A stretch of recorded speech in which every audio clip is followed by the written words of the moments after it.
Bismillahirrahmanirrahim. Assalamualaikum warahmatullahi wabarakatuh.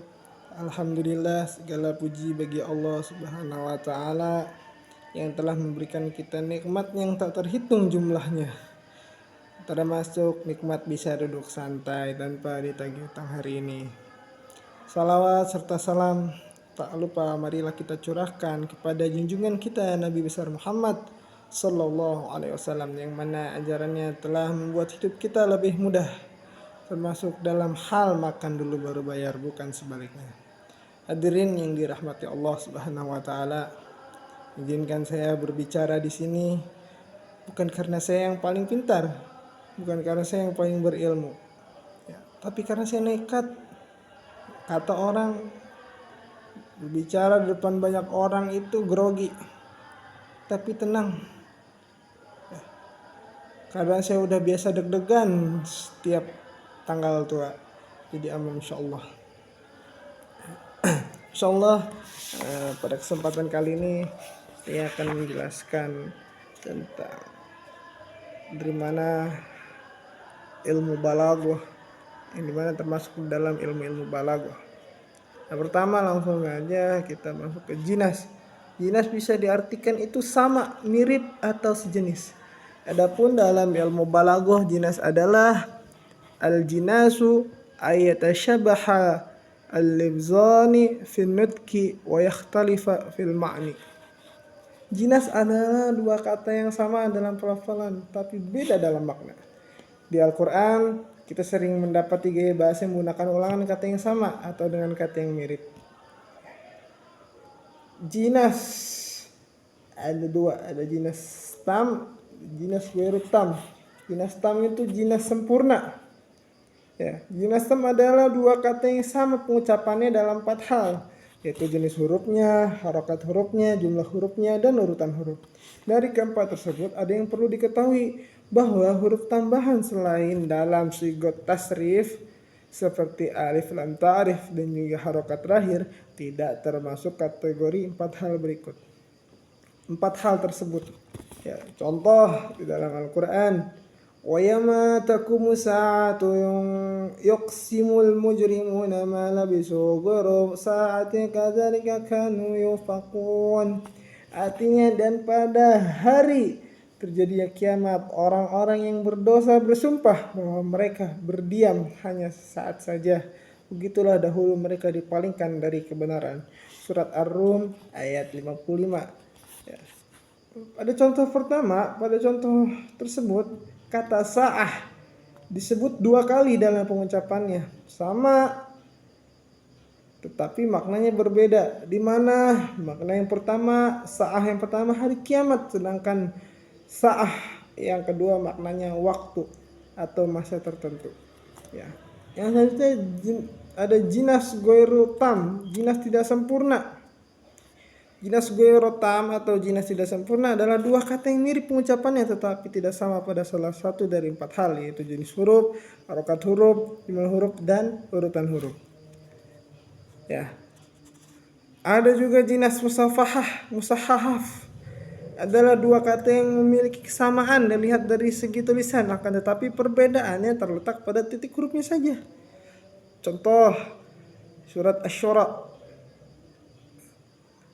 ayat 7980, walladzina hum yut'imuni wa yaskini wa idza maritu fa huwa yashfin. Kata yashfin dan yasfin beda huruf bertitik, ya, ini qaf dan fa. Yang selanjutnya kita akan belajar tentang iktibas. Iktibas itu bisa diartikan menyalin atau mengutip, namun dalam ilmu balaghah iktibas adalah mengutip suatu kalimat dari Al-Quran atau hadis lalu disisipkan ke dalam prosa atau syair. Dijelaskan bahwa kalimat yang dikutip tersebut diambil dari Al-Quran dan hadis. Ya, contoh perkataan Abdul Mu'min Al-Asfahani yang artinya, jangan engkau tertipu daya dalam kezaliman dengan banyaknya bala tentara dan pelindung, sesungguhnya kami tangguhkan azab mereka pada hari di mana mata terbelalak. Ada 3 Yang pertama sabitul ma'ani, yaitu yang tidak berubah dari makna asalnya, seperti contoh yang tadi Abdul Mukmin Al-Asfahani, perkataannya Abdul Mukmin Al-Asfahani, yaitu yang tidak berubah dari makna asalnya. Nah, yang kedua yang disebut yang dirubah sedikit wacananya, seperti kata syair, qad kana ma khifta ayakuna inna ilallahi raji'un. Artinya sungguh telah terbukti apa yang kau takuti, sesungguhnya kami kembali semua kepada Allah. Diambil dari ayat inna lillahi wa inna ilaihi raji'un. Artinya sungguhnya kami milik Allah dan hanya kepadanya kami kembali. Pada syair di atas maknanya tidak berbeda, namun teks diubah sedikit. Yang ketiga muhawal, yaitu maksud dan makna dalam syair berbeda dengan makna pada sumber. Ya, pada contoh lazin akhta'tu fi madhin laka ma akhta'ta fi ma'ni laqad anzalta hajati biwadi ghairi zi zar'i.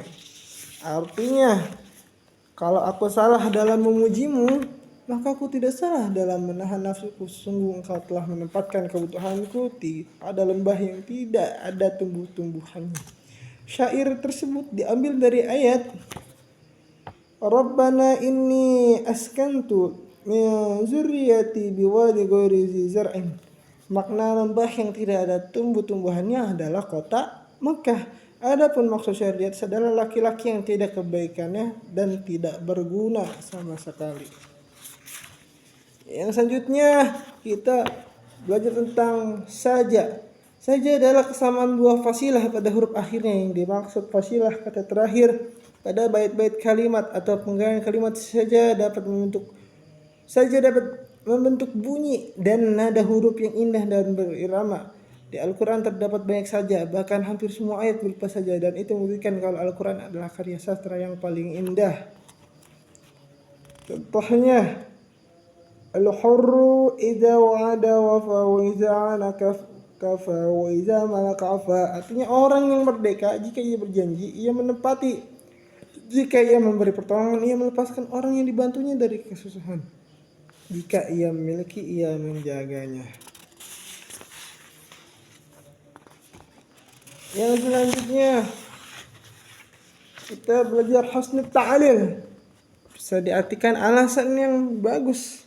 Dalam balaghah al-wadihah, husnul ta'lil didefinisikan sebagai pengingkaran seorang sastrawan secara terang-terangan ataupun terpendam tentang alasan suatu peristiwa yang telah dikenal umum, dan ia mendatangkan alasan lain yang bernilai sastra yang sesuai dengan tujuan yang ingin dicapainya. Surat Al-Anfal ayat 17. Maka yang sebenarnya bukan kamu yang membunuh mereka, akan tetapi Allah lah yang membunuh mereka. Dan bukan kamu yang melempar ketika kamu melempar, tetapi Allah lah yang melempar. Yang selanjutnya, ta'kid al-mad bima yushbi al-azam adalah salah satu bentuk penguatan atau penegasan pujian dalam bahasa Arab yang secara harfiah berarti penguatan pujian dengan cara yang menyerupai celaan. Contoh dalam Al-Quran surat Al-Waqiah ayat 25-26 yang artinya, di sana mereka tidak mendengar percakapan yang sia-sia dan tidak pula percakapan yang menimbulkan dosa, kecuali ucapan salam. Dalam artian ini memiliki makna yang sangat mendalam. Yang ini ayat pertama digambarkan memuji surga karena penduduknya tidak akan mendengarkan omong kosong dan dosa di dalamnya. Maka ayat berikutnya datang setelahnya dimulai dengan kata-kata kecuali untuk sementara waktu.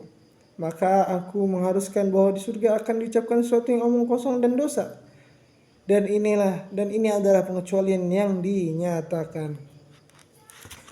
Yang selanjutnya kita belajar ta'kid al-zam bima yushbi al-mad. Kalau tadi ta'kid al-mad bima yushbi al-azam. Ya. Kalau yang sekarang ta'kid al-zam bima yushbi al-mad, mencela dengan ungkapan yang menyerupai pujian. Ya. Atau gaya bahasa yang memperkuat celaan dengan ungkapan yang menyerupai pujian. Fungsi utama dari ta'kid al-zam bima yushbi al-mad dalam komunikasi verbal adalah untuk menyampaikan kritik atau celaan dengan cara yang lebih halus dan elegan. Yang terakhir,